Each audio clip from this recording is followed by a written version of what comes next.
¿Qué tal? ¿Cómo le va? Muy buenas noches. Nueva edición de, al fin y al cabo, por Canal C de Cablevisión, como es habitual, en nuestro nuevo horario de los martes a las 22 horas. Hoy vamos a analizar el tema económico. Lo habíamos dejado la semana pasada con el Brexit y la importancia y las vinculaciones que puede traer esto, consecuencias directas e indirectas en la República Argentina y en el mundo en general. Da la impresión de que se ha desinflado el tema. Esto obligó de alguna manera a la salida de David Cameron como primer ministro de Inglaterra, y lo va a analizar Alfredo Blanco con detenimiento porque había quedado de la semana pasada y queremos profundizarlo. Pero vamos a hablar también del segundo semestre. Ya estamos en el segundo semestre, ya sea político como económico. En la faz política lo vamos a charlar y analizar, dialogar con el doctor Víctor Paglia y el licenciado Lucas Croce. Y para la parte política hemos invitado al doctor Daniel Gataz y a la licenciada y politóloga Valeria Brusco. Vamos a los auspicios cuando regresemos. Un dato en particular, el saludo muy, pero muy particular y las felicitaciones para Pato Fernández y para el Negro Gómez, ambos Jerónimo Luis de Cabrera, bien merecidos lo tienen como destacados periodistas que son. Vamos así ahora a los auspicios.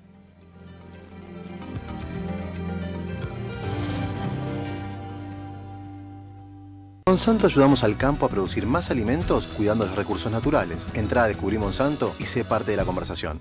OSDOP, la obra social del docente privado.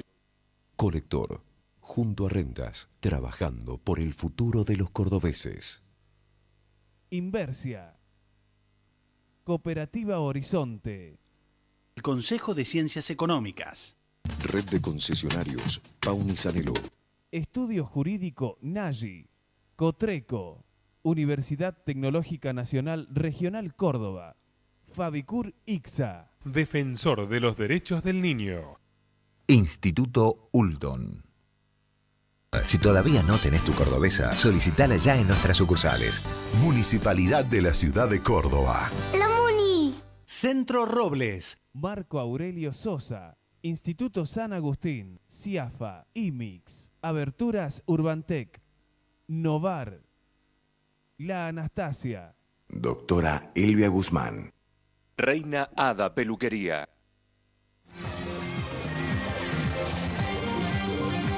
Bien, el análisis de Alfredo Blanco luego de sus auspicios.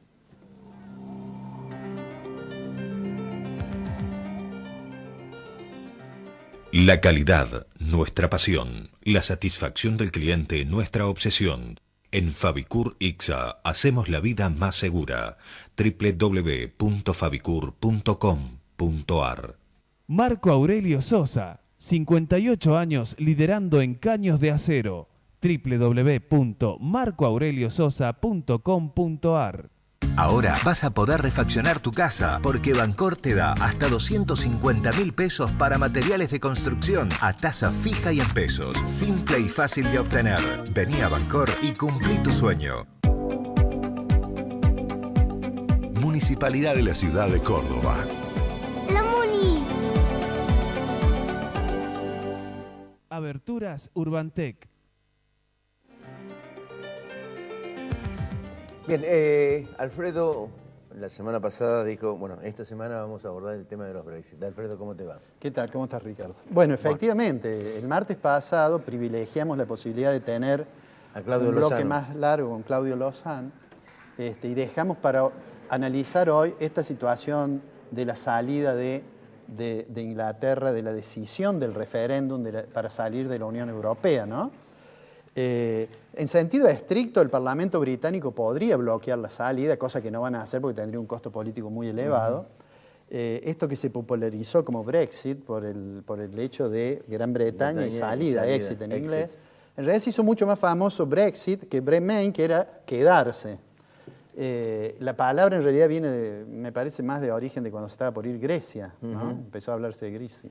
Pero, bueno, lo concreto es que la decisión, al margen de los pasos que van a seguir ahora, da la impresión de que, bueno, han resuelto Inglaterra tomar un camino diferente. Y vale la pena decir dos o tres cositas sobre lo que es la Unión Europea, que es un bloque económico muy, muy importante.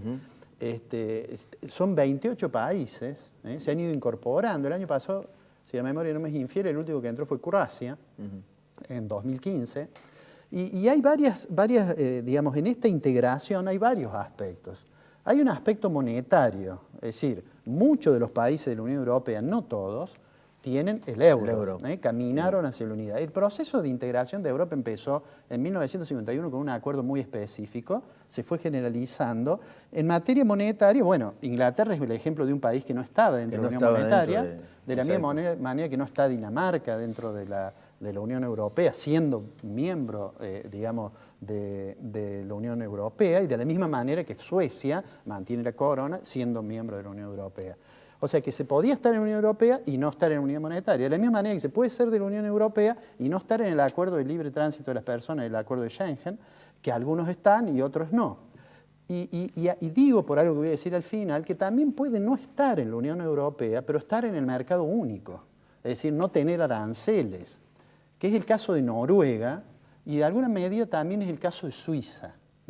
Suiza no está en la Unión Europea, pero hace acuerdos de ese tipo. Bueno, lo concreto es que en Inglaterra, yo creo que por una tentación de seguir a lo mejor las encuestas y los medios de comunicación, David Cameron dijo, voy a llamar a un referéndum, que fue lo que efectivamente ocurrió y que es lo que hasta ahora ha ocurrido. Todavía no se ha disparado todo el proceso por el cual Inglaterra se va, o el Reino Unido se va de la Unión Europea. ¿Sí, no? Yo creo que sí, pero déjame que primero digamos alguna cuestión. ¿Qué es lo que hicieron? Yo, si me siguen, me gustaría mostrarte dale. Unos numeritos nada más. Acá, en esta vamos a ver. ¿Por qué digo que tomaron la decisión de seguir caminos diferentes la Unión Europea de Inglaterra? Porque llamaron, el Reino Unido, digamos, fue una idea de David Cameron, llamó a un referéndum. En el referéndum, ¿qué votaban? Que es lo que está en la siguiente. Vas a ver, esta es la boleta que encontraban en el cuarto oscuro, digamos, claro. en realidad en el lugar de votación, en la cual tenían que contestar con una cruz simplemente si decía permanezco como miembro o abandono la Unión Europea. ¿Qué es lo que pienso? Bueno, eso fue efectivamente digamos, la decisión que votaron. ¿Es la primera vez que votaban un referéndum? No. Mira, te traje esta foto. Esta foto tiene muchos años, de 65. Esta niña que está acá es Margaret Thatcher, la dama de hierro. Y si vos te fijas, al lado está con estos señores, están diciendo sí a Europa. Porque ya tuvieron en una oportunidad un referéndum, y en aquella oportunidad los conservadores, unidos, no estaban fracturados como ahora, resolvieron acompañar la integración, ¿no? Bueno, en esta oportunidad eso no ocurrió, y el resultado de la votación que vamos a ver en el mapa es quiénes votaron por permanecer y quiénes votaron por irse. Es fácil darse cuenta que Escocia votaba por quedarse, que Irlanda votaba por quedarse. Es más, si uno mira con cierto cuidado, que Londres votaba por quedarse. Esto es interesante, porque no hace mucho Escocia tuvo un referéndum a propósito de permanecer o no en el Reino Unido, y el principal argumento de la principal líder de Escocia para permanecer en el Reino Unido era permanecer en la Unión Europea, era uno de los más importantes. Bueno, ahora se encuentran de que el Reino Unido se quiere ir, y entonces renacen las discusiones sobre la independencia de Escocia. Y lo mismo en el caso de Irlanda, la única frontera común por tierra que tiene el Reino Unido con la Unión Europea es Irlanda, con Irlanda del Norte e Irlanda, ¿no? Bueno, este fue el resultado de la votación. En números, que es lo que está en la próxima imagen, votaron 33 millones, que es un porcentaje muy importante, y acá tenés 51% a 48% fue el resultado. Bueno, con eso la decisión es vamos a disparar un artículo del acuerdo, que es el artículo 50, un acuerdo para irnos, ¿no? Ahora, me gustaría decir lo siguiente. La decisión de Cameron de ir al referéndum y la forma en que se discutió el tema, los argumentos eran, los que decían vayámonos, decían estamos gastando dinero dándoselo a la Unión Europea. Yo recuerdo que no hace mucho, cuando yo estuve de viaje, escuché al principal que estaba por irse, que decía no tenemos por qué pagarle los toros a España. Decía una cosa que no tiene ningún viso de realidad, pero que es fuerte. Después dijeron, vamos a ahorrar 350 millones de libras por semana que las vamos a pasar a salud. Cosa que tampoco nadie descubrió que hubiese ese ahorro por los aportes que hace la Unión Europea. O sea, fue una discusión en la cual lo que se hizo fue realzar mucho ese sentimiento nacionalista, estaba el tema de inmigración también, obvio. Y está el tema de inmigración y de eso vamos a decir algo. Pero además los medios jugaron un papel muy importante. Algunos de los diarios, y algunos diarios un poco de los más sensacionalistas, como The Sun, insistieron mucho. Fíjate vos las tapas de los diarios, ¿no? Yo elegí algunas nada más, ¿no? Acá está. El Día de la Independencia. Día de la Independencia le puso The Sun. Acá tenés, el Daily Express decía, tu país te necesita, vota, irnos hoy. Eso salió el día de la elección. Acá están, en realidad, los que estaban más a favor, el Metro, que decía permanecer, y este que decía, no deje un salto, el Daily Mirror, no deje un salto a la oscuridad, ¿no? Estos diarios, que, digamos, diría yo, son un poco más, no quiero usar la palabra serios, pero digamos, son menos impactantes. Este decía que estaba muy pareja la elección y este decía que las encuestas sobre la salida estaban sobre el filo de la navaja, diríamos, ¿no? El filo del cuchillo. Bueno, yo creo que influyó mucho eso, ¿no? Ahora, ¿qué significa esto? ¿Qué significa en términos económicos? Veamos un par de números nada más en la imagen que sigue, que es esta. Mira, si uno toma la población, el Reino Unido tiene más o menos 13%. Y si uno toma el Producto Interno Bruto, no es poca cosa, tiene el 17%. Hay 3 economías que tienen, digamos, más de la mitad del producto de la Unión Europea, que son Alemania, Francia y Reino Unido. O sea que es una situación que tiene una importancia mayor que la que uno puede ver a la distancia. ¿Pero cuándo influyó el impulso que le dio Merkel y Holland para el crecimiento? Bueno, en realidad el argumento de los que iban por la permanencia era, si nos vamos a tener un costo muy fuerte en términos económicos, en términos de desempleo, en términos de nivel de actividad, etcétera, etcétera. Lo que pasa es que tenían mucha fuerza, en muchos países de Europa tienen fuerza estas miradas nacionalistas en todo el mundo. Bueno, en Argentina también lo han tenido, un nacionalismo que no será patético como el de Galtieri, pero que tiene ciertos ribetes tremendos. O Trump, o en Austria, que tienen que votar de nuevo ahora y vaya a saber cómo sale la elección, o Le Pen en Francia, ¿no es cierto? O sea que, y en Holanda, o sea que y en realidad quien encabezó más la campaña para irse fue el principal líder de un partido muy de derecha del Reino Unido, digamos. Bueno, y vos me decías recién, bueno, tiene que ver la inmigración. Yo creo que los dos ejes que usó, digamos, quienes ganan el referéndum fue nuestro país, recuperemos el sentido nacional, volvamos a la idea de Estado nacional y cuidado porque la inmigración no puede ser que vengan, nos quitan los puestos de trabajo, etcétera, etcétera, etcétera. Y fíjate en estos números que hay acá, esto es de los países que tienen más número de inmigrantes, Reino Unido es el segundo. El primero es Alemania, Reino Unido es el segundo. Bueno, yo creo que eso tuvo bastante impacto. Pero además hay una cuestión que es económica. ¿Cómo se vincula digamos, la estructura productiva del Reino Unido con el resto del mundo a través de las exportaciones y las importaciones? Fíjate la distribución que está en esta imagen, que vamos a ver ahora, en la siguiente. Esta es la distribución. Estas son las exportaciones del Reino Unido.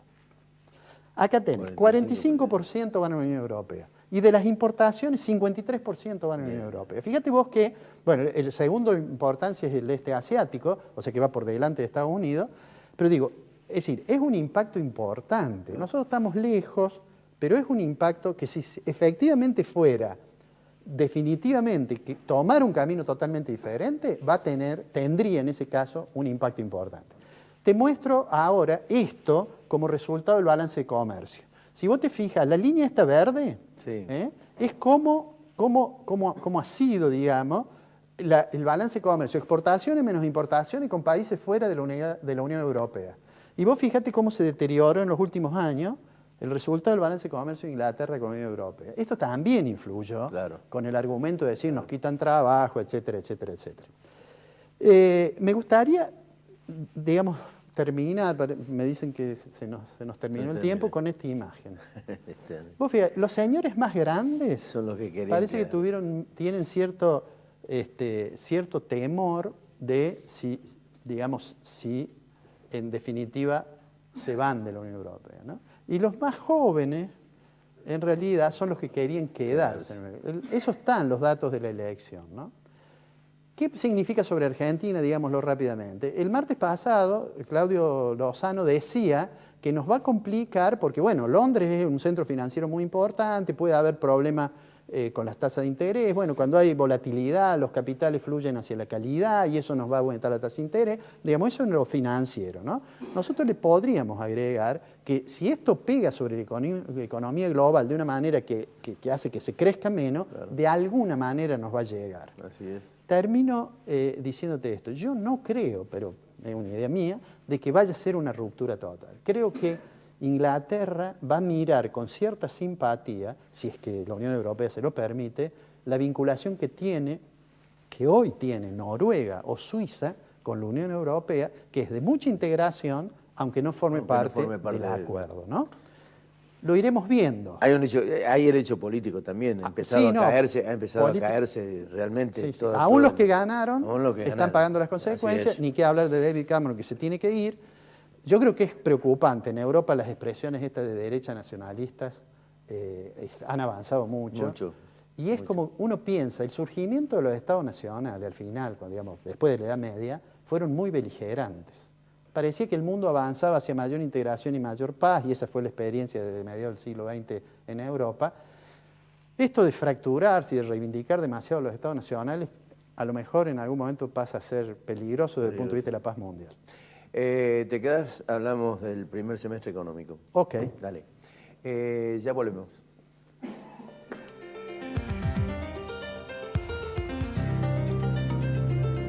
El fruto de nuestro trabajo es parte de tu mesa. Por eso queremos que nos conozcas. En Monsanto ayudamos al campo a producir más alimentos cuidando los recursos naturales. Entrá a Descubrí Monsanto y sé parte de la conversación.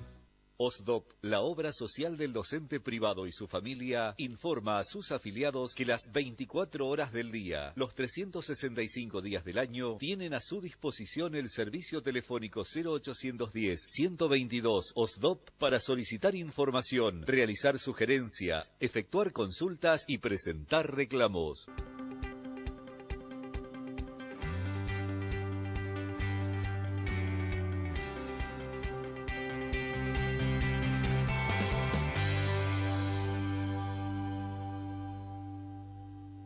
Ahora vas a poder comprar tu usado, porque Bancor te da hasta 200.000 pesos para financiar hasta el 100% del valor, en 36 cuotas fijas y en pesos. Vení a cualquier sucursal Bancor y estrena tu usado. Pauni. Si usted es un profesional en ciencias económicas, aunque trabaje en relación de dependencia, debe matricularse en el Consejo de Ciencias Económicas.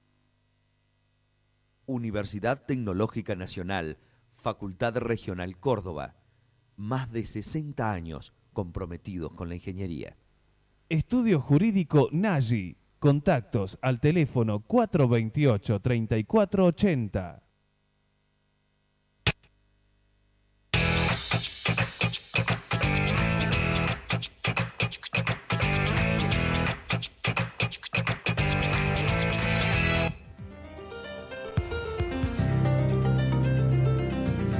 Bien, Alfredo, entramos en el segundo semestre. Así es. Y me da la impresión de que no hay peor error político de un presidente o de un gobernante que anunciar promesas por anticipado que después tenés que cumplirla a rajatabla, ¿no? Sí, yo el otro día lo escuchaba al embajador argentino en Estados Unidos, a Martín Lustó, que decía, a mí no me gusta poner fechas para la economía. Exacto. ¿no? Por el hecho de que, bueno, se asume, digamos, que uno va a cumplir con algo que a lo mejor después es más difícil.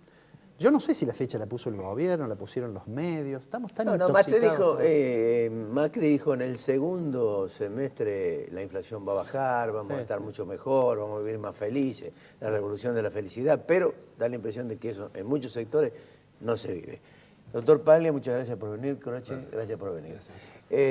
¿Cómo terminamos y cómo seguimos? ¿O es la misma continuidad con diferentes aspectos y escalones que hay que subir y bajar al mismo tiempo? No, seguramente, es decir, los países y la historia tienen una línea de continuidad, no hay un quiebre en una fecha determinada. Sí, coincido en que ha habido innecesariamente un exceso de optimismo y en ponerle algo que dijo Blanco, que es muy cierto, ponerle fecha a un proceso económico muy complicado, muy difícil, dada las circunstancias en las cuales ha tenido que asumir este gobierno. Por eso creo que haber dicho el segundo semestre genera esa expectativa y detrás los medios y la propia oposición utilizándolo con cierta habilidad, de decir, bueno, el 1 de julio todo ha cambiado, es una falacia que va a haber que corregirla y corregirla con un sentido de mucho equilibrio para no producir un efecto contrario a esas expectativas favorables que se querían despertar a través de este discurso. A mí me parece que hubo mucha irresponsabilidad sin tener en cuenta qué es lo que recibían. Es probable. Es decir, no sabemos qué es lo que vamos a recibir, pero no obstante nos largamos. ¿Vos qué opinás, Lucas? Sí, algo de eso creo que hay, Ricardo. Seguramente, partamos del comienzo. El gobierno decidió, bien o mal, no hacer mucho hincapié en la herencia recibida. Eso fue una estrategia que un sector del gobierno logró imponer. De la mano de eso vino este planteo optimista respecto del segundo semestre, que bueno, coincido con lo que dijo Lustó y el doctor Blanco, no es una buena idea, creo que desde mi punto de vista fue un error, lo mío no es la comunicación política, ni me voy a meter en esos temas que no domino, pero visto desde el lado del ciudadano, del lado de la persona común, no creo que le haya sumado demasiado, si no, no estaríamos acá conversando de esto, ¿no? De que ha llegado finalmente el segundo semestre y no se han visto las mejoras que el gobierno planteó como posibles. Claro está que el segundo semestre dura 6 meses, como cualquier semestre, y recién comenzó hace 3 o 4 días, con lo cual tampoco hay que dar mucha vuelta sobre este asunto desde lo semántico, pero coincido con el doctor Paglia. El gobierno se metió en eso y la oposición y los medios lo han usado con mucha habilidad y hasta con alguna crueldad, si se quiere, ¿no? En algunos lugares se hacen chistes permanentemente respecto al segundo semestre, cuando yo creo que hay que dejarlo correr un poco más y sí creo que va a haber mejoras ostensibles a medida que el segundo semestre se vaya desarrollando, pero que todavía no se están viendo ahora. Alfredo. Sí, ya que entramos en el tema, ya adelantaste que te parece que va a mejorar? ¿Qué tanto va a mejorar y cuáles son las razones por las cuales tendría que mejorar? Bien, bueno, yo creo que un frente que debería mejorar, porque todas las mediciones así lo están indicando preliminarmente, es el frente de la inflación. Acá se abre un gran debate, que es aquel que dice, bueno, sí, la inflación va a bajar porque la economía está recesiva, no está creciendo y está en un nivel muy bajo de actividad. Bueno, puede ser, de hecho ese es uno de los principales motivos, pero el gobierno ha tenido que recurrir a ese remedio para, de alguna manera, curar la enfermedad de una inflación muy alta que traía de arrastre el otro gobierno, que estaba incluso tapada y que se activó aún más con el sinceramiento cambiario o devaluación, depende de qué lado se lo quiera ver, y también el sinceramiento de las tarifas o el aumento tarifario o la quita de subsidios a las tarifas de los servicios públicos. Esos dos grandes frentes evidentemente han alimentado una inflación que ya traíamos y que en este momento está en su pico, pero que claramente debería bajar conforme vaya avanzando el segundo semestre a niveles del 2% o quizá un poquito menos mensual. Ahora, Héctor, a ver, la inflación interanual está en el 40 y pico %. Sí. La mayoría de los estudios te preanuncian ya hacia fin de año una caída del crecimiento entre 1.9, el más alto, que creo que es el de Bain, me parece, y 0,6, que no recuerdo de quién es. La inflación, en el mejor de los casos para el cierre de fin de año, aún con las consideraciones de Luque, que puede ser del 2%, 1%, puede estar en el 35, en el mejor de los casos de algunas de las estimaciones, y el 38 en la peor de todas. Y el dólar, de lo que está entre 15 y 16, 25, el mejor pronóstico de dólar hacia fin de año. Este combo de hechos ¿Cuál es la diferencia con lo que tenemos en este momento?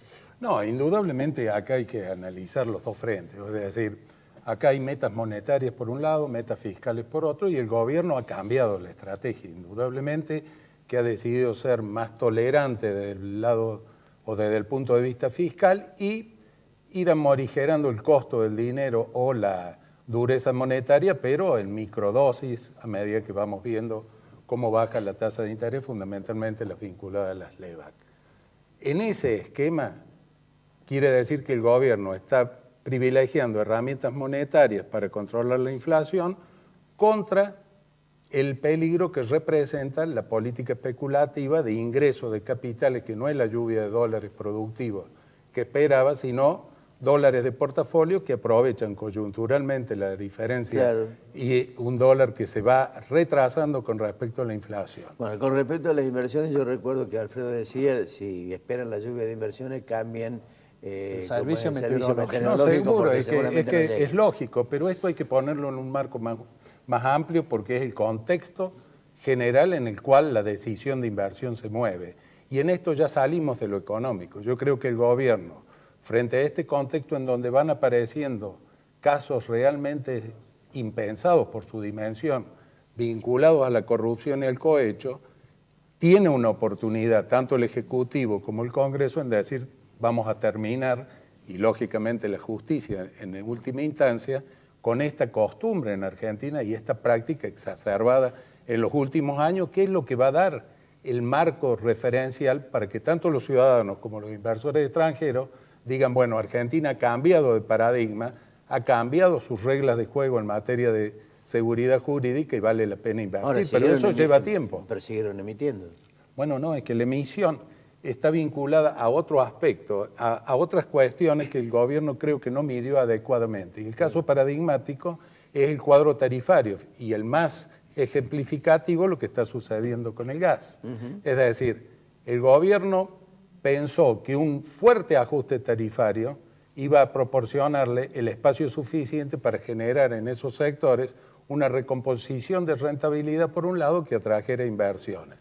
Pero no tuvo en cuenta la realidad, es decir, no tuvo en cuenta, por eso yo digo, a veces la política económica hay que ponerle el factor humano, porque si uno no le pone el factor humano, suceden estas cuestiones. Entonces, al no poder aumentar las tarifas en la medida que se pensaba, va a implicar que no se puedan reducir los subsidios todo lo que se pensaba. Por lo tanto, el problema de fondo, que es el gasto público, el déficit fiscal, si lo vamos a sostener o lo vamos a mantener en los mismos niveles con endeudamiento, ya sabemos en qué termina. Entonces, las expectativas es por ahí donde genera las grandes dudas de lo que va a pasar en los próximos meses. Volviendo al tema que decías respecto de que, bueno, se tomaron decisiones que implicaron un salto de la inflación, pero es de esperar que a lo mejor eso se reduzca. Y al tema de la caída del nivel de actividad. Argentina lleva 3 trimestres con tasa negativa de crecimiento del producto. Uno podría decir, tampoco se le puede imputar todo a las decisiones de diciembre, porque si uno mira, en realidad Kicillof tiene 2 trimestres con tasa negativa y Prat lleva 1, o sea que va 2-1. Y 4 años sin crecimiento, aparte. Sí, va 2-1. Pero digo, da la impresión de que mucho ha tenido que ver la caída del consumo privado. Más allá de la decisión sobre obras públicas y demás, consumo, como consecuencia de la caída del nivel del poder adquisitivo del ingreso, ha caído. Ahora entramos en un momento en que va a haber algunos ajustes de salario por paritarias que tenían fraccionado los aumentos. Va a haber probablemente, bueno, está el medio aguinaldo y va a haber seguramente algo sobre los jubilados. Eso puede llegar a ser de que tengamos en el tercer trimestre una situación bien distinta del primer semestre, digamos, con una tasa de crecimiento interesante. Yo no me animaría a decir tanto. Lo que sí creo es que las diferencias pueden ser palpables sobre la base del análisis que hacemos vos, doctor. Yo creo que el aguinaldo, el efecto de las paritarias, la tasa de interés bajando y algunos otros elementos pueden empezar a generar un cambio en las noticias que vamos a recibir. Creo que la gran diferencia del segundo semestre respecto del primero no va a estar tanto en los números, que también vamos a ver algo, como en la llegada de buenas noticias en el campo económico. Se van a empezar a conocer datos que van a ser consistentemente menos malos que en los del primer semestre, donde, como creo dijo medio brutalmente el ministro hace unos días, ya se hizo la mayor parte del trabajo sucio. Yo lo hubiera dicho de otra manera, pero creo que el mensaje es claro, ¿no? La suba de tarifas ya fue hecha una parte, ahí no está de más de decir que esa suba de tarifas ha sido, mejor dicho, la quita de subsidios que al sistema de tarifas de servicios públicos ha sido bastante moderada, contrariamente a lo que ha percibido la población y a lo que percibimos todos en el bolsillo, yo también me incluyo, ¿no? Pero todavía queda más por avanzar en ese campo, difícilmente haya margen político para hacerlo. Pero algunos cambios vamos a empezar a ver, el nivel de actividad debería empezar a crecer allá por el último trimestre, fruto de este combo que creo que es positivo, sobre todo siempre comparando con el primer semestre que ha sido muy malo. Te dejo lo último para Pablo. Para Pablo, como él tiene muchas vinculaciones además con el mundo de las empresas, ¿qué crees vos? Yo he dicho que los empresarios, muchos de los que pedían, por favor, política económica más amigable con el mercado, tuvieron un comportamiento perverso y antes de la unificación cambiaria empezaron a aumentar los precios, ¿no? Pero eso fue, bueno, noviembre, diciembre. ¿Cuál crees vos que es hoy la impresión que tienen los empresarios, los que toman decisiones todos los días, sobre el futuro? No sobre el muy corto plazo, sino cómo están viendo la economía. Bueno, eso depende del sector, pero fundamentalmente si hay un común denominador, hay un cauto optimismo. Es decir, se espera que con el avance del tiempo las cuestiones mejoren. Sí, ya hay unanimidad que no va a ser algo automático ni mágico durante el segundo semestre. Es decir, que esto es un proceso que va a llevar más tiempo, que va a llevar más sacrificio, que va a haber que decirle a la gente con mucho cuidado para no generar todo el efecto contrario, que las cuestiones vinculadas a la economía van a llevar un proceso de reacomodamiento para recién empezar un proceso de crecimiento más adelante. Y esto hay consenso en el empresariado de que debe ser así.